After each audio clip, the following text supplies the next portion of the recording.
자, 오늘 말씀의 제목은 우리 렘넌트들도 붙잡아야 돼요.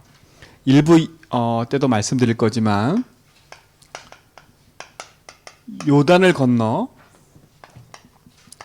제주와 237 살리는 렘넌트. 앞에 그 일부 예배 때는 성도와 교회라는 거고, 오늘 우리가 렘넌트라는 걸 가지고 해야 돼요. 자, 우리 렘넌트들이 분명히 붙잡고 가야 될 언약들이 있지요.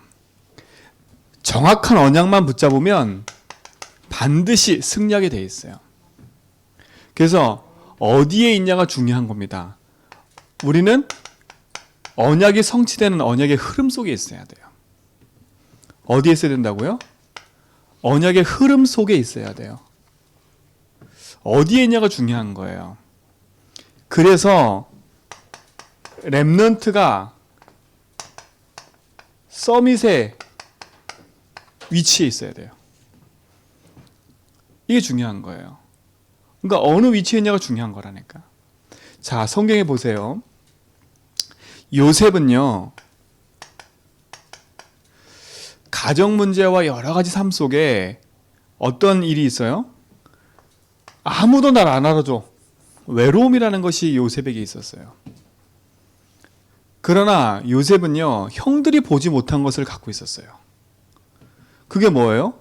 창세기 37장 1절로 11절에 보니까 형들이 알지 못하는 비밀을 갖고 있었다니까, 요셉이요. 하나님과 함께하는 그 응답을 요셉은 가지고 있었어요. 우리 렘넌트는 어떤 응답을 갖고 있어요? 형들은 요셉보다 뛰어났지만 언약의 흐름 밖에 있었어요. 그들의 위치는 육신적인 거, 나 성공, 거기에 있었다니까. 그런데 요셉은 부모가 일찍 돌아가서 엄마가 형들한테 왕따 당했어. 근데 요셉은 아버지를 통해서 흘러내려오는 그 언약이 요셉 가슴속에 있었다니까요. 그러니까 요셉은 승리할 수밖에 없는 거예요. 혹시 우리 렘넌트들 삶 속에서 어렵고 힘들어요? 거기에 빠지지 마세요. 렘넌트들의 위치는 외로움과 힘듦 속에 빠져 있는 게 아니라 하나님이 지금 우리와 함께 하셔서 인도하는 그 약속 속에 있어야 돼요. 승리하길 바랍니다. 자, 보세요. 또 누구예요? 모세를 보라니까. 모세는 자기 삶 속에 응답이 없는 것처럼 보였어요. 왕궁에서 40년 생활은요, 응답이 엄청난 것처럼 보였어요. 야, 대단하다. 그치요? 근데 광야 40년은요, 너무 막막한 생활이었어요. 근데 요셉은 그 속에 빠진 게 아니라니까요. 부모로부터 보셨던 말씀, 피에 대한 언약, 이것을 갖고 누렸지요. 그러다 보니까 이 모세는 뭘 잘했냐면 갱신을 잘했어요. 갱신을요. 솔직히 80세의 노인 나이에 다시 애굽에 가서 하나님의 말씀을 전달하라? 너무 어려운 거거든요. 그러나 그 모든 것을 넘어서서 하나님의 말씀 따라갔다니까요. 요셉은 외로움 속에서 뭐 했어요? 하나님과 통하는 기도의 비밀을 누렸지요. 그러니까 우리 렘넌트들은 하나같이 놓치지 말고 승리하시 바랍니다. 자, 보세요. 누구예요? 사무엘을 보니까 사무엘은요, 그 시대와 단절된 사람처럼 보였어요.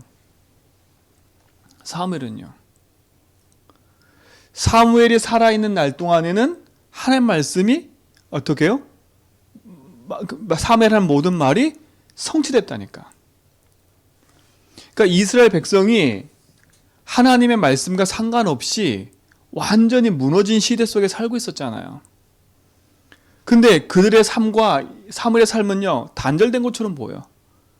그러나 그 시대에 하나님의 약속을 붙잡은 사람은 누구밖에 없었어요? 사무엘밖에 없었어요. 그 흐름 속에 있는 사람이라니까. 그러니까 다수가 아니라 소수예요. 소수의 몇 명이 하나님 약속을 딱 붙잡고 그 흐름 속에 있었는데 하나님이 응답하셨다니까요. 근데 그 응답의 수준을 보니까 감히 사람의 생각으로 하지 못하는 응답들이 왔어요. 그러나 그 응답이 오기 전에 그들의 위치를 보니까 외롭고 힘들고 고통스러운 위치처럼 보였어. 그러나 그들은 그 문제에 빠지지 않고 서밋의 응답을 누렸다니까요. 우리 렘넌트 놓치지 말고 승리하시 바랍니다. 자, 우리가 잘 알고 있는 누구요? 다윗 보세요. 다윗. 다윗은요, 그야말로 어떻게 했어요? 그야말로 고난의 연속이에요. 고난의 연속. 고난의 연속이라니까. 그런데 다윗이 고난 속에 빠지고 죽음의 위기 속에 빠진 게 아니에요. 어렸을 때부터 시편 78편 70절로 72절에 보니까 이미 어렸을 때부터 다윗은요, 무엇을 알고 있었어요? 하나님과 소통되는 응답을 벌써 알고 있는 거예요. 그러니까 그 시대에 많은 왕이, 그 시대에 사울왕이 있었지만 사울왕은 하나님의 관심과 밖에 있었지요. 그런데 언약 붙잡은 다윗의 삶 속에는요, 그야말로 평탄한 삶이 와야 되는데 그와 반대인 삶이 계속 찾아왔어요. 그런데 다윗은요, 그 속에 빠져든 게 아니에요. 이 고난 속에서 어렸을 때 주신 하나님의 약속, 그것을 언약으로 붙잡았다니까. 그 우리 렘넌트들은요, 지금 내가 닥쳐있는 그 문제 앞에 낙심하지 말고요, 하나님이 주신 언약 딱 붙잡고 복음의 위치 속에 있게 바랍니다. 자, 보세요. 엘리사는 어떤 시대에 살았어요? 그야말로 위기 시대에 살았어요. 엘리야와 엘리사가 살던 시대는요, 완전히 뭐예요? 이들을 아람 군대가 와서 죽이려고 하고요, 온갖 힘든 삶이 이 엘리사에게 계속됐어요. 근데 엘리사는 그 위기 속에서 죽었어요? 안 죽었어요? 안 죽었어요. 왜요? 하나님이 엘리사의 뭐가 되셨어요? 배경이 되셨잖아요. 아람 군대보다 더 큰 주의 천군 천사가 어떻게 돼요? 지켰다니까. 그러니까 성경에 있는 렘넌트 7명은 하나같이 위기와 어려움 속에서 그 위기와 어려움에 빠진 게 아니라 그들은요, 다른 사람이 모르는 서밋에 딱 위치해 있었어요. 그 서밋에 위치해 있다는 말은 뭐예요? 언약의 흐름 속에 있었다는 말이에요. 우리 렘넌트들은요, 열심히 하려고 하지 말고요, 열심히 되어질 수밖에 없는 언약의 흐름 속에 들어가라. 언약의 흐름 속으로 들어가는데 내 위치가 어려움과 무응답과 뭔가 고난과 위기가 올 수 있다. 그러나 그거는 하나님의 응답 주시는 기회다. 그 속에서 뭐 하라고요? 복음 가진 자로서 가장 중요한 응답의 자리에 있기 바랍니다.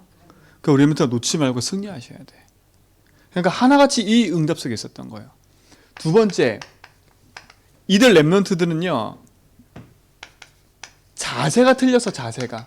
서밋의 자세가 있다니까. 서밋의 위치에 있었을 뿐만 아니라 서밋의 자세에 딱 서 있었어요. 그렇기 때문에 뭐부터 바꾸냐? 우리 렘넌트들은 각인부터 바꾸세요. 어떤 각인을 바꿔요?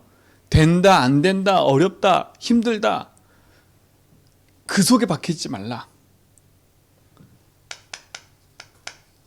복음이 내 속에 복음화 되도록 각인을 바꿔라. 그래서 뭐 하라고요? 마태복음 16장 16절, 그리스도가 내 인생의 주인됨을 고백하면서 내 생각과 마음을 바꿔라. 뭘 체험해야 돼요? 아, 진짜 예수님이 나의 선지자구나. 아, 예수님이 진짜 나의 제사장이구나. 예수님이 나의 진짜 왕이시구나. 이걸 체험해야 된다니까. 그렇죠? 그래서 우리를 왕 같은 제사장이고 그 귀한 선전을, 그렇죠? 복음의 빛을 전하라고 우리를 부르셨다 그랬잖아요. 각인을 바꾸세요, 복음으로. 이들은 하나같이 문제 속에 있었던 게 아니라 그 문제 속에서 복음을 붙잡고 어떻게 됐어요? 그 문제를 넘어섰다니까. 이게 우리 랩런트가 가지고 누려야 될 응답이 좀 있습니다. 자, 두 번째 뭘 바꾸세요? 우리 가정 가문에 흐르는 뿌리를 바꿔라. 그죠? 이 뿌리를 바꿔야 돼요. 가정 가문에 흘러내려오는 그 우상의 뿌리를 바꾸라니까. 뭘로 바꿔요? 하나님의 말씀으로 바꿔야 돼요. 내 힘으로 할 수 없기 때문에 하나님의 능력을 갖고 하는데 하나님 나라의 축복 가지고 보좌하여 응답을 누려라. 그렇죠? 우리의 배경이 하늘이잖아요. 우리의 가정 가문이 우리의 부모가 배경인 것처럼 보이지만 우리의 부모는 나에게 해줄 수 있는 게 많지는 않아요. 그러나 우리 인생의 배경이 하늘이다?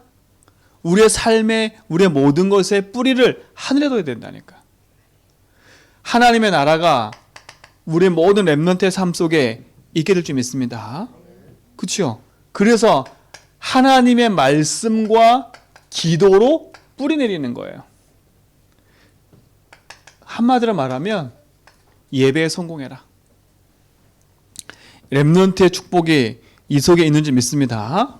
자, 세 번째 뭐예요? 체질을 바꿔라.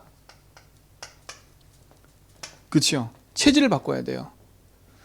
우리 렘넌트의 체질은 뭐냐? 세상에 흘러가는 그 흐름을 따라가는 삶이 아니라 진짜 복음 붙잡고 하나님이신 언약을 이루는 그 삶 속에 있어라. 하나님이 우리에게 뭘 주겠다 약속하셨어요? 성령 충만죄 약속하셨어요.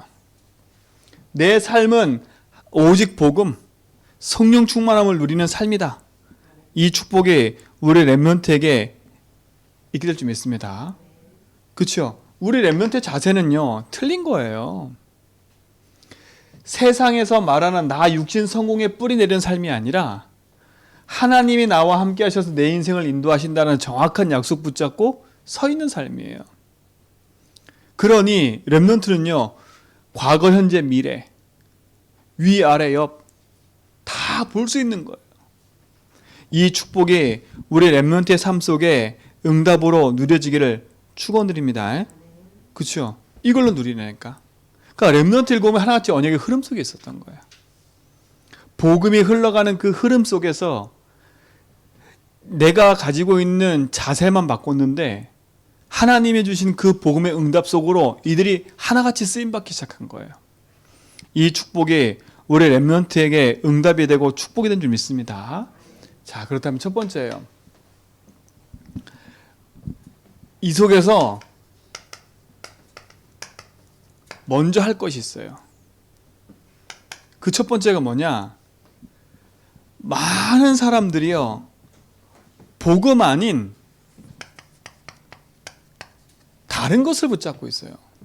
이걸 바꾸면 돼요. 다른 것을 바꾸면. 뭘 갖고 있냐? 나, 육신, 성공이라는 3, 6, 11 이걸 갖고 있다니까, 이거를요. 다른 것을. 그러니까 우리 요것만 바꾸면 돼요. 138로 바꾸면 돼요. 오늘 우리 렘넌트들은 이 부분의 응답을 가지고 승리하시 바랍니다. 자, 두 번째. 그러다 보니까 자꾸 틀린 것을 하는 거예요. 그게 뭐예요? 사도행전 13장, 16장, 19장. 이게 뭐예요? 하나님 아닌 다른 것을 자꾸 하는 거예요. 내가 복음으로 만족하지 않으니까 자꾸 세상에 무엇이 내 인생의 만족인 것처럼 자꾸 틀린 것을 자꾸 찾아가요. 시작부터 바르게 하셔야 돼. 그죠? 언약의 흐름 속에서 바른 시작을 딱 하라니까요.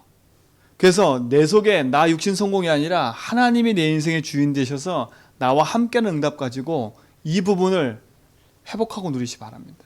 그렇죠? 그리고 뭐예요? 세상에 틀린 것 갖고 하는 게 아니라 우리는 하나님 주신 말씀과 언약을 따라가는 거니까. 오늘 틀린 삶이 아니라 뭘로 바꿔가야 돼? 결국은요, 우리는 말씀 중심, 하나님 중심, 예배 중심, 우리의 중심을 바꿔가야 돼요. 자, 세 번째 뭐예요? 그러다 보니까 세상 사람들이요, 망할 것 가운데 놓여 있는 거예요. 그게 뭐예요? 영적 상태인 거예요. 그러니까 우리 하면서 이걸 바꿔야 돼. 왜 자꾸 앞에서 이런 얘기를 하냐? 상태가 중요한 거예요. 상태가요. 내가 어떤 상태에 있냐가 중요한 거예요. 늘 나 육신 성공을 가지고 있었던 형들 보세요. 요셉의 형들. 그렇죠? 이들의 삶은 어떻게 하면 성공할까? 그러니까 어떻게 돼요? 자기 동생까지 팔아먹어서 돈을 벌 만큼 아버지에게 인정받으려고 동생을 노예로 팔 정도로 그렇게 돼버렸다니까. 그러니까 이 영적 상태가 너무 중요한 거예요. 우리 렘넌트들은요, 생각과 말, 행동 이전에 내 가지고 있는 영적인 부분부터 복음으로 바꾸셔야 돼. 그래서 가장 먼저 할 게 뭐예요?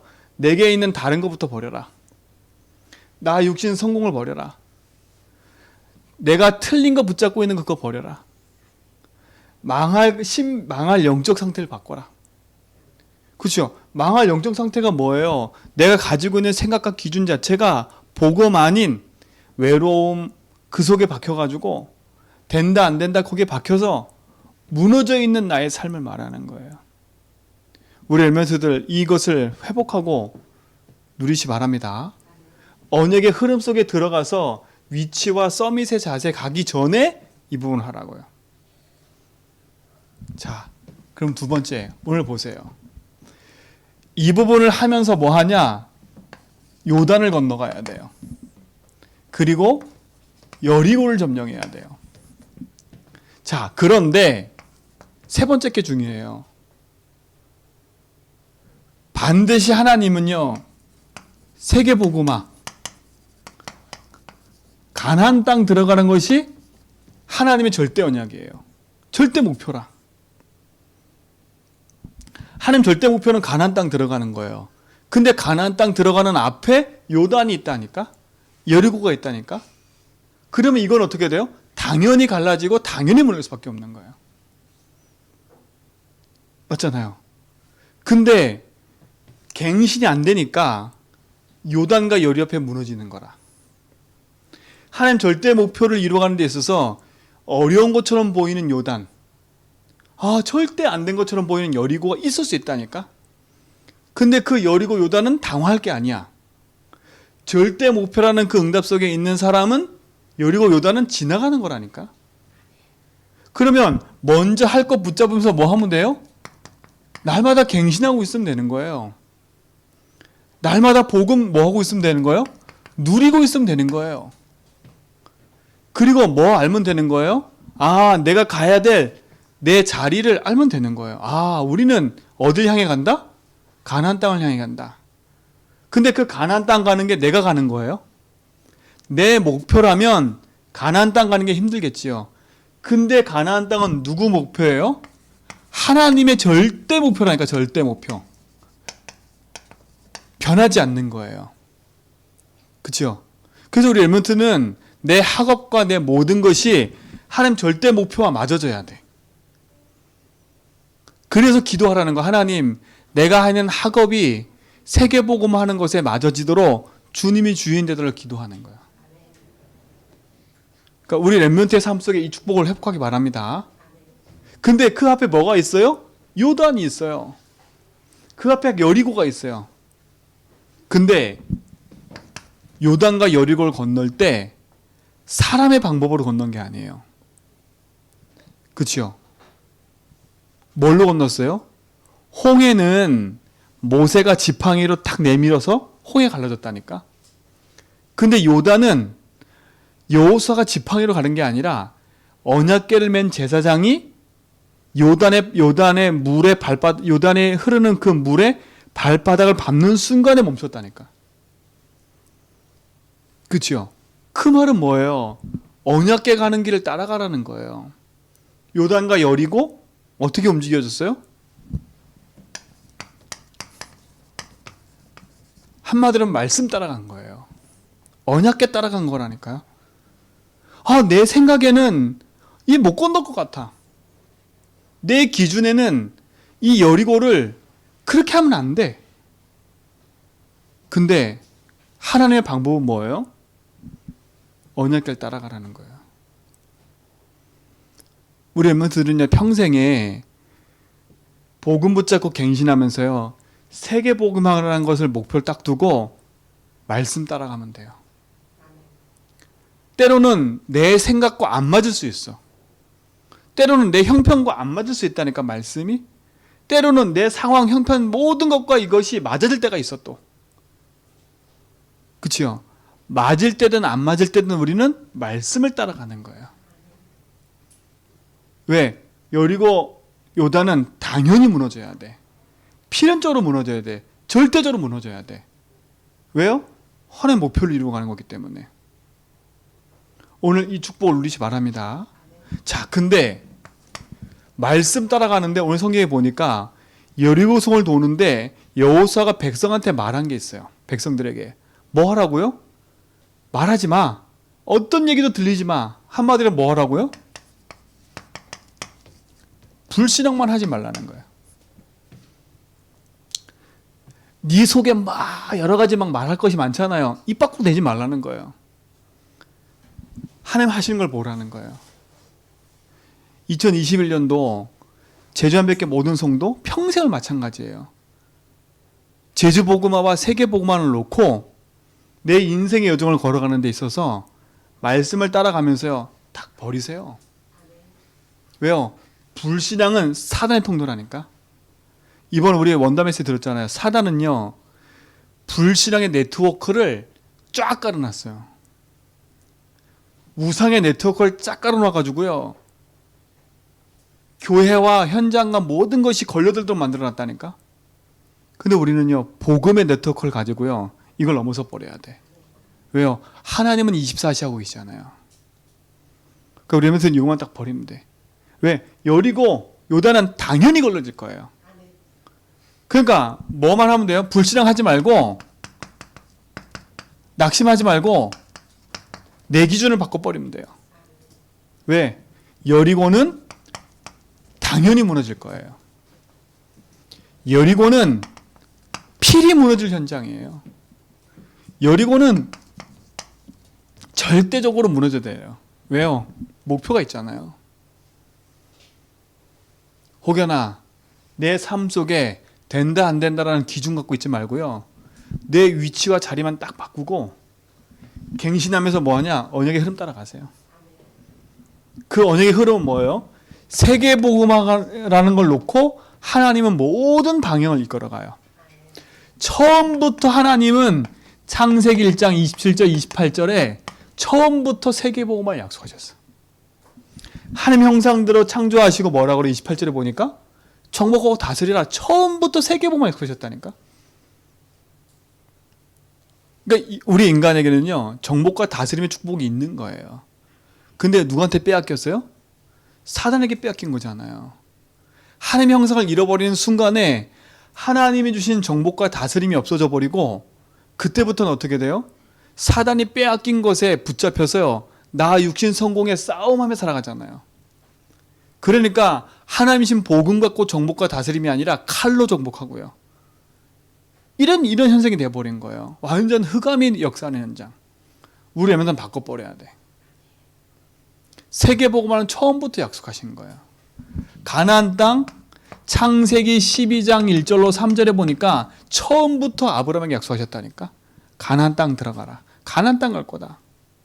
왜? 그곳에 누가 올 거니까요? 메시아가 올 거니까.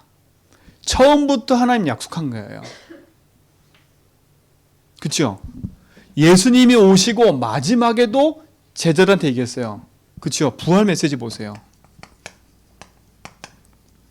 부활 메시지 자체가 뭐예요? 모든 족속으로 가라. 만민에게 가라. 땅끝까지 가라. 이게 부활 메시지예요. 예수님의 마지막 명령도 그거라니까. 왜요? 우리 인생의 모든 방향은 여기 딱 맞춰져야 돼요. 세계복음화. 여기에 내 업이 걸려 있어야 돼. 내 업이 걸려 있어야 된다니까 여기에. 그냥 단순히 내가 우리 집안에 그냥 경제 활동을 위해서 내가 하는 업이라 생각하면 안 돼요. 하나님이 나를 이 현장에 세계복음화하라고 부르신 거구나. 자, 세계복음화 얘기했지요. 퍼즐. 이게 세계복음화예요. 이 세계복음화 속에 믿음의 다윗이가 해야 될 세계복음화의 자리가 있다니까. 우리 제주 한빛교가 해야 될 세계복음화 자리가 있고 장로님 건설에 세계복음화 자리가 있는 거예요. 그게 나의 이면계획과 나의 모든 것이 되는 거예요. 내가 하고 있는 업이 하찮아 보이지만 하나님의 그 업의 현장에서 뭐 하기 원해요? 그 빈 곳에 복음의 빛을 비추기 원해요. 그렇죠? 여러분이 그곳에 안 서 있으면 그곳은 빈 곳이 된다니까? 근데 하나님이 나를 그 현장에 보내신 건 그 빈 곳 현장에 복음의 빛을 비추라고요. 그래서 오늘도 내가 하는 업의 현장이 세계복음화하는 현장이라 생각하셔야 돼.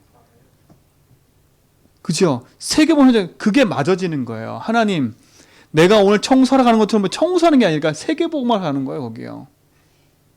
내가 오늘 일하러 가는 게 아니라 그 현장에 하나님 내게 세계복음하라고, 그게 업이라니까, 업. 그렇죠? 이게 맞아져야 돼요. 내가 가는 모든 물질과 경제가 여기에 맞아져야 돼요. 이게 축복이고 응답이에요. 이게 흐름이라니까. 제주 한빛교회가 이 흐름 속에 들어가야 돼요. 그래서 말씀드리는 거예요. 제주복음화. 하나님이 우리에게 제주복음화라는 사명을 주신 거예요. 우리가 가진 게 아니라 하나님 주신 거라니까. 하나님이 왜 제주도 살게 하셨어요? 왜 제주도에서 공부하게 하셨어요? 이유가 있는 거예요. 뭐 하라고요? 이 현장에 누군가는 빛을 비추고 어둠의 흑암을 꺾어야 되는데 하나님이 그 현장에 빛을 비추는 증인으로 저 우리 교회를 세우신 거니까. 이게 정체성이고 이게 자부심이에요. 그렇죠? 그러니 하나님의 모든 걸 다 하실 수밖에 없는 거예요. 근데 이게 맞는데 자꾸 내 것 때문에 걸려드는 거예요. 갱신이 안 되니까 내 수준, 내 기준으로 붙잡혀 있으니까 이게 안 보이는 거라. 여리고 요단이 너무 커 보이니까 여리고 요단에 빠져가지고 가장 중요한 걸 놓쳐버리는 거예요. 그렇죠? 이게 안 바뀌니까 여리고 요단이 힘든 거예요. 여기서만 헤매는 거라. 진짜 본격적인 전도운동 하는 게 아니라. 근데 앞에서 얘기했잖아요. 렘넌트 7명은요. 여리고 요단 같은 외로움, 무응답 이런 것이 있었다니까? 근데 이게 하나도 이들에게는 뭐요? 어려움이 되질 않았어요. 오늘 우리가 바꾸셔야 돼. 우상도시인 제주, 관광도시인 제주, 국제도시인 제주, 너무 멀리 있으면 안 돼요. 우리 것이 돼버려야 돼요. 아, 이거 살리라고 우리에게 주셨구나. 그렇죠? 그리고 뭐예요? 237. 왜 237이냐 237이냐 이렇게 얘기하잖아요. 도대체 237 숫자가 뭐냐 이렇게 했는데 237개 나라라고 하는 거예요. 왜 237개 나라냐? 더 많은 나라가 있는데 실질적으로 돈, 화폐 이거로 통용할 수 있는 나라를 경제 활동할 수 있는 나라, 그런 나라를 했는데 237개 나라인 거예요. 더 될 수도 있어요. 어떻게 보냐에 따라 틀리지만. 그럼 237이란 말은 뭐예요? 세계복음화라는 거예요, 결국은요. 237 복음화, 그게 세계복음화 생각하시면 돼. 237개 나라 기도하셔야 돼. 그게 제가 코로나 걸리고 나서 올해는 제가 우리 장로님이나 우리 성도 설득해가지고 같이 현장을 가려 했었는데 코로나 때문에 또 세계 현장을 또 못 가. 그렇지만 기도하면 돼요. 우리가 기도한 현장이니까. 그렇죠? 이게 하나님 절대 목표라니까. 이 속에 내 업이 있고 공부가 있어야 돼요. 이 축복을 누리시 바랍니다. 그래서 놓치지 말라니까. 그럼 결론은 뭐겠어 그러면요? 하나라. 뭐만 하고 있으면 돼요? 딱 힘만 갖추면 되는 거예요. 그렇죠? 힘이 있으면 되는 거예요. 힘이. 그 힘을 갖추는 게 뭐예요? 그게 기도라. 그래서 집중하라는 얘기고, 그렇죠? 그래서 멈춰서 말씀 붙잡으라는 얘기예요. 힘이 있어야 돼. 힘이. 힘이 없는 데는요, 아무리 알아도 갈 수가 없어요. 그렇죠? 힘이 없으면요, 아무것도 할 수가 없다니까. 그래서 힘이란 말은 두 가지 힘을 말해요. 영육간의 힘을 말해요. 영육의 힘을 말한다니까. 요 두 가지 힘이 갖춰져야 돼. 그래서 우리 렘넌트들은요, 이 축복의 응답을 가지고 누리는 시작을 하기 바랍니다. 그래서 렘넌트들도 붙잡아라. 왜 이 시간 이 얘기했냐? 렘넌트도 붙잡아야 되니까. 올해 저희 교회가 가야 될 응답과 축복이니까. 그치? 이제 조금 더 구체적인 기도 제목은 이따 이제 1부 때 말씀드릴 건데, 우리 렘넌트 전체적인 포괄적인 생각해야 돼. 그 응답의 흐름을 놓치지 말고 승리하는 축복 누리시 바랍니다. 하나님 감사합니다. 우리에게 중요한 응답을 주시고 그 응답의 흐름을 따라가게 하심을 감사합니다. 우리 렘넌트부터 시작해서 우리 모든 장로에게까지 정말 이 복음의 흐름을 놓치지 않고 영적 영향력 미쳐가는 증인의 삶을 살도록 인도하여 주옵소서. 예수 그리스도 이름으로 기도합니다.